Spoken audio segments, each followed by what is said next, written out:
جو بھی کرے یعنی نماز ادا کرے تو نماز کے دوران بھی ظاہر ہے اسے کوتاہیاں بھی ہو سکتی ہیں، کوئی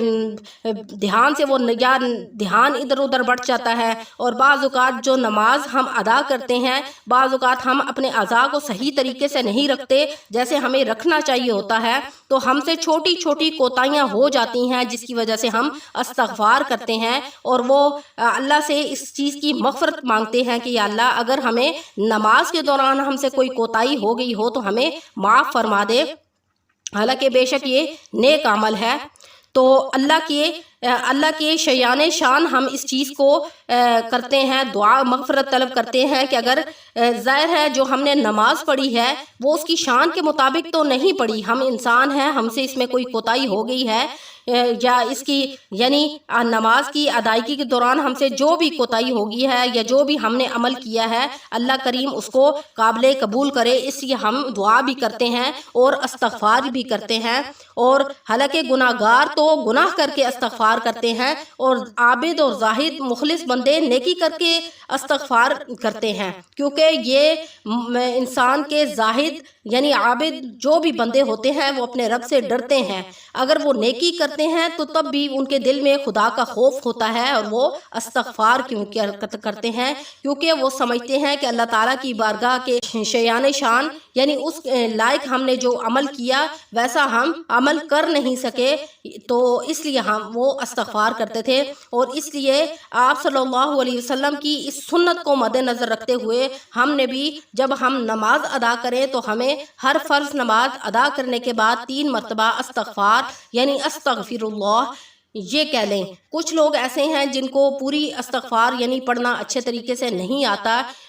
استغفر اللہ ربی من کل ذنب و اتوب الیہ، اگر آپ یہ پورا پڑھیں تو زیادہ بہتر ہے، لیکن اگر آپ پورا نہیں پڑھ سکتے تو پھر آپ 3 مرتبہ استغفر اللہ استغفر اللہ استغفر اللہ یہ کہیں، اور وہ دعا پڑھیں جو میں نے آپ کو حدیث مبارکہ میں بتائی گئی ہے۔ جو حدیث مبارکہ میں کون سی دعا ہے؟ اللہم انت السلام ومنک السلام تبارکت یا ذا الجلال والاکرام، اس دعا کو ہم نے پڑھنا ہے۔ پہلی چیز ہم نے یہ کرنی ہے کہ ہم نے اپنی زندگی میں نماز کا معمول بنانا ہے۔ جب ہم یہ کہیں گے دل میں یہ سوچیں گے کہ ہم نے یہ وظیفہ کرنا ہے، اور وظیفہ ہم نے کس لیے کرنا ہے تاکہ ہمارے ہر دن سلامتی کے ساتھ گزرے، اللہ کی رضا کے ساتھ گزرے، اور ہم ہر دن جو ہے اللہ سے ہم ویسے تو استغفار کا کہ ہمیں ٹائم نہیں ملتا، تو جب ہم فرض نماز ادا کریں گے تو ہم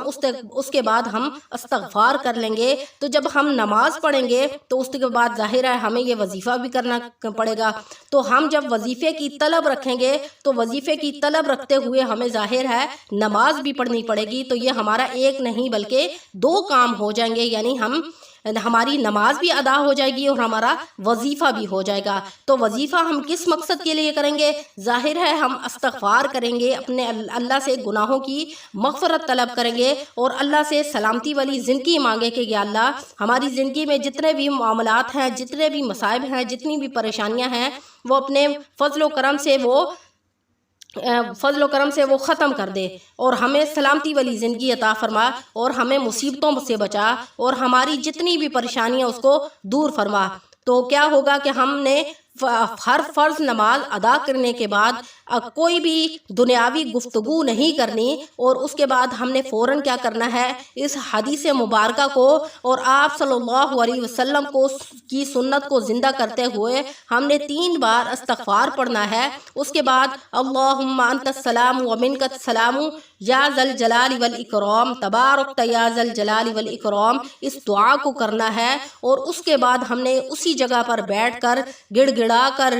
عاجزی کے ساتھ انکساری کے ساتھ اپنے رب سے دعا مانگنی ہے۔ جتنی بھی ہماری دنیاوی پریشانیاں ہیں، جتنی بھی ہم ڈپریشن میں ہیں، جتنی بھی ہم پریشانیوں میں مبتلا ہیں، ہمارے گھروں کی پریشانیاں ہیں، یا ہمارا کوئی بھی ایسا کام جو نہیں ہو پا رہا، تو ہم اس عمل کو کرتے ہوئے دعا مانگیں گے تو انشاءاللہ اللہ رب العزت ہماری دعا کو قبول فرمائیں گے۔ جو بھی کام ہم خلوص نیت کے ساتھ کرتے ہیں تو اللہ رب العزت ہماری دعا کو بھی قبول فرماتا ہے، اور ہمارے لیے زندگیاں بھی ہماری آسان ہو جاتی ہیں، ہماری پریشانیاں ختم ہو جاتی ہیں۔ اللہ رب العزت سے دعا ہے کہ اللہ آپ کو اور مجھے اس چھوٹے سے عمل کو اپنی زندگی کا معمول بنانے کی توفیق عطا فرمائے۔ وآخر دعوانا ان الحمد للہ رب العالمین۔ السلام علیکم ورحمۃ اللہ وبرکاتہ۔